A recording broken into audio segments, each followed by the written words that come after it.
Ring personal loan ஆப்பில் நமக்கு அதிகபட்சமாக 2 லட்ச ரூபாய் பர்சனல் லோன் ஆஃபர் வந்து பண்ணியிருக்காங்க. இன்னைக்கு வீடியோவில் வந்து பார்த்தீங்கன்னா ரிங் ஆப்பில் நம்ம லோன் எடுக்கிறது வந்து ஒர்த்தா இல்லையா அப்படின்னா இந்த வீடியோவில் பார்க்க போகிறோம். ஸோ ரிங் ஆப் பொறுத்தவரையிலும் எந்த ஒரு இன்கம் ப்ரூஃபும் இல்லாமல் வித்தவுட் டாக்குமெண்டேஷனில் நமக்கு வந்து லோன் வந்து ஆஃபர் வந்து பண்ணுறாங்க. எனக்கு இந்த டைமில் வந்து பார்த்தீங்கன்னா அதிகபட்சமாக 2 லட்ச ரூபாய் லோன் வந்து அன்லாக் ஆயிருந்தது.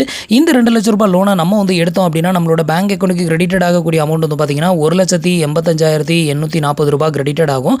பேலன்ஸ் இருக்கிற அமௌண்ட் வந்து எங்கே போகும் அப்படின்னு கேட்டிங்கன்னா இதில் பேலன்ஸ் இருக்கக்கூடிய அமௌண்ட் வந்து 14,160 ரூபாய் நமக்கு ப்ராசஸிங் ஃபீயை வந்து பிடிக்கிறாங்க. அடுத்தது வந்து இந்த லோனை வந்து 2 வருஷத்துக்கு நம்ம இஎம்ஐக்கு எடுக்கும்போது இதுக்கான வட்டி மட்டும் வந்து பார்த்தீங்கன்னா 83,603 ரூபாய் பிடிக்கிறாங்க. டோட்டலாக வந்து பார்த்தீங்க அப்படின்னா நம்ம வந்து வட்டியாக பே பண்ணக்கூடிய அமௌண்ட் மட்டும் வந்து பார்த்தீங்க அப்படின்னா ப்ராசஸிங் ஃபீ ப்ளஸ் இன்ட்ரெஸ்ட் ரெண்டையும் சேர்க்கும் போது 97,763 ரூபாய் கிட்ட நம்மகிட்ட இருந்து வட்டியாகவே வந்து சார்ஜஸ் வந்து பண்ணுறாங்க. ஸோ அப்படி இருக்கிறப்போ இந்த ஒரு லோன் ஆப்பில் நீங்கள் லோன் எடுக்கிறது வந்து டோட்டலாக யூஸ்லெஸ் அப்படின்னு தான் வந்து சொல்லணும். ஸோ இந்த மாதிரியான யூஸ்ஃபுல்லான இன்ஃபர்மேஷனை நீங்கள் தெரிஞ்சுக்கிறதுக்கு மறக்காம நம்மளோட சேனலுக்கு சப்ஸ்கிரைப் பண்ணிக்கோங்க.